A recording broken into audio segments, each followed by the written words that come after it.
በስመ አብ ወወልድ ወመንፈስ ቅዱስ አሐዱ አምላክ አሜን። የዮሐንስ ወንጌል ምዕራፍ 5። ከዚህም በኋላ በአይሁድ በዓል እንዲህ ሆነ። ጌታችን ኢየሱስ ወደ ኢየሩሳሌም ወጣ።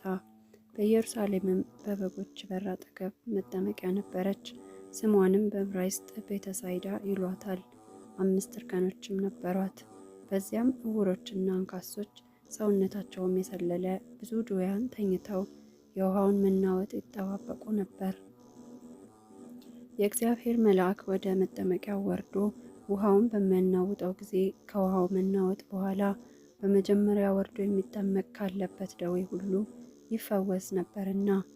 በዚያም ከታመመ 38 ዓመት የሆነው አንድ ሰው ነበር። ጌታችን ኢየሱስም ያን ሰው በአልጋው ተኝቶ ባየ ጊዜ በደዌ ብዙ ዘመን እንደቆየ አውቆ ልትድን ትወዳለህን? አለው። ድዌውም መልሶ አዎን ጌታ ሆይ፣ ነገር ግን ውሃው በተናወጠ ጊዜ ወደ መጠመቂያው የሚያወርደኝ ሰው የለኝም። እኔ በምመጣበት ጊዜ ሌላው ቀድሞኝ ይወርዳል አለው። ጌታችን ኢየሱስም ተነስና አልጋህን ተሸክመህ ሂድ አለው። ወዲያውኑም ያ ሰው ድኖ አልጋውን ተሸክሞ ሄደ። ያቺ ቀንም ሰንበት ነበረች። አይሁድም የዳነውን ሰው ዛሬ ሰንበት ነው፣ አልጋህን ልትሸከም አይገባህም አሉት። እርሱም መልሶ ያዳነኝ እርሱ አልጋህን ተሸክመህ ሂድ አለኝ አላቸው። አይሁድም አልጋህን ተሸክመህ ሂድ ያለህ ሰውየው ማን ነው ብለው ጠየቁት። ያ የተፈወሰው ግን ያዳነውን ማን እንደሆነ አላወቀም። ጌታችን ኢየሱስ በዚያ ቦታ በነበሩት ብዙ ሰዎች መካከል ተሰውሮ ነበርና። ከዚህም በኋላ ጌታችን ኢየሱስ ያን የዳነውን ሰው በቤተ መቅደስ አገኘውና እነሆ ድነሃል፣ ግን ከዚህ የባሰ እንዳያገኝህ ዳግመኛ እንዳትበድል ተጠንቀቅ አለው። ያም ሰው ሄዶ ያዳነው ጌታችን ኢየሱስ እንደሆነ ለአይሁድ ነገራቸው። ስለዚህም አይሁድ ጌታችን ኢየሱስን ሊያሳድዱትና ሊገድሉትም ይሹ ነበር። በሰንበት እንዲህ ያደርግ ነበረና። ጌታችን ኢየሱስም መልሶ አባቴ እስከ ዛሬ ይሰራል፣ እኔም እሰራለሁ አላቸው። ስለዚህም አይሁድ ሊገድሉት በጣም ይፈልጉ ነበር።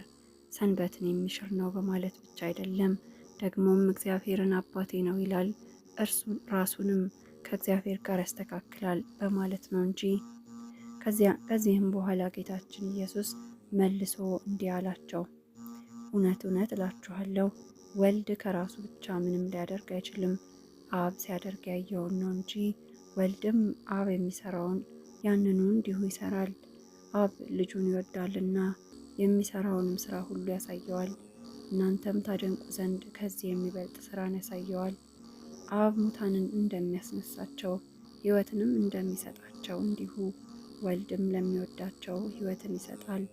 አብ ከቶ በማንም አይፈርድም፣ ፍርዱን ሁሉ ለወልድ ሰጠው እንጂ።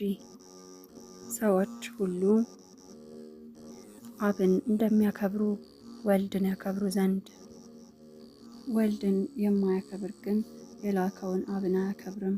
እውነት እውነት እላችኋለሁ ቃሌን የሚሰማ በላከኝም የሚያምን የዘላለም ሕይወትን ያገኛል፣ ከሞትም ወደ ሕይወት ተሻገረ እንጂ ወደ ፍርድ አይሄድም። እውነት እውነት እላችኋለሁ ሙታን የእግዚአብሔርን ልጅ ቃል የሚሰሙበት ሰዓት ይመጣል፣ እርሱም አሁን ነው። የሚሰሙትም ይድናሉ። ለአብ በራሱ ሕይወት እንዳለው እንዲሁም ደግሞ ለወልድ በራሱ ሕይወት እንዲኖረው ሰጠው። የእግዚአብሔር ልጅ የሰው ልጅ ነውና ይፈርድ ዘንድ ስልጣንን ሰጠው። በመቃብር ያሉ ሁሉ ቃሉን የሚሰሙባት ጊዜ ትመጣለችና፣ ስለዚህ አታድንቁ። መልካም የሰሩ ለሕይወት ትንሣኤ፣ ክፉ የሰሩም ለፍርድ ትንሣኤ ይነሳሉ። እኔ ከራሴ አንዳች አደርግ ዘንድ አልችልም፣ እንደሰማሁ ፈርዳለሁ እንጂ ፍርዴም እውነት ነው። የላከኝን ፈቃድ እንጂ የኔን ፈቃድ አልሻምና። እኔ ለራሴ ብመሰክር ምስክርነቴ እውነት አይደለም፣ ነገር ግን ለእኔ የሚመሰክር ሌላ ነው። ስለ እኔ የሚመሰክረውም ምስክርነቱም እውነት እንደሆነ አውቃለሁ። እናንተ ወደ ዮሐንስ ልካችሁ አልነበረምን?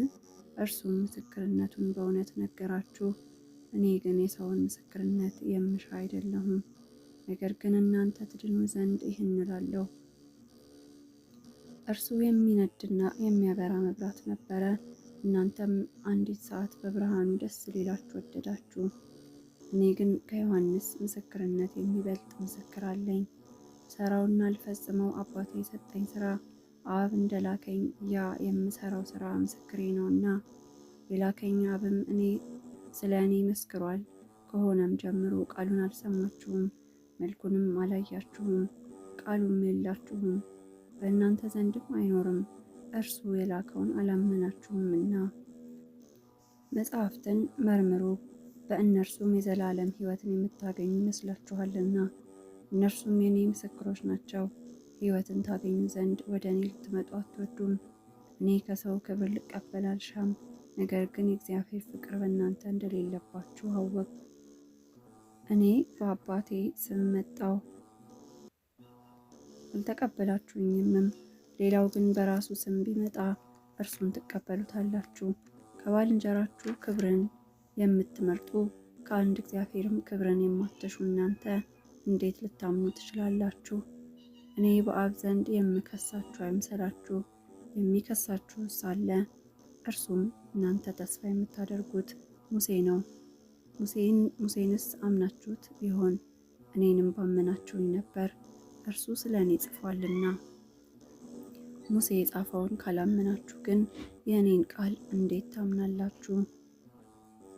ምዕራፍ 6 ስብሐት ለእግዚአብሔር። ይቆየን።